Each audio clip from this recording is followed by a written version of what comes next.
Hello everybody! Magandang araw. Ngayon ituturuan ko kayo kung paano gumawa ng account sa Facebook ngayong 2025.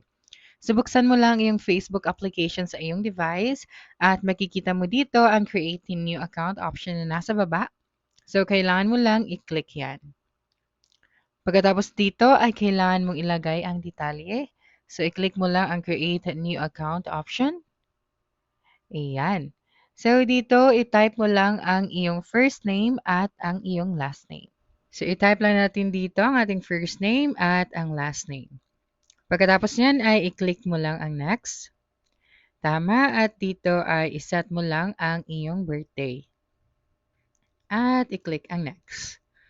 Pagkatapos yan dito ay i-select mo lang kung ano ang gender mo at i-click ang OK or next na nasa baba.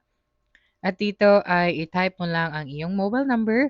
Pwede ka rin mag-sign up gamit ang iyong email.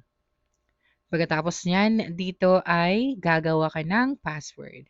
At pagkatapos mong gawin ang iyong password, ay makikita mo na dito ang iyong account. Ngayon, ang gagawin natin dito ay i-customize or ilagay lahat ng detalye sa ating account sa Facebook. So, i-click mo lang iyong profile na nasa taas. I-click mo ang iyong account at dito i-click mo lang ang Edit Profile para malagay mo ang iba pang detalye para sa iyong profile. So dito, pwede kang mag-upload ng cover photo at mag-upload ng iyong profile picture sa Facebook. Ngayon, i-click ang Edit Profile at dito, pwede mo nang ilagay lahat ng detalye. So, i-click mo lang ang Edit dito sa Details at pwede ka nang maglagay dito ng pronouns, work, education, current city, hometown, at iba pa. And that's it for this video. If you think this video helped you solve your concern, please subscribe, like this video, and leave your comment below. Bye.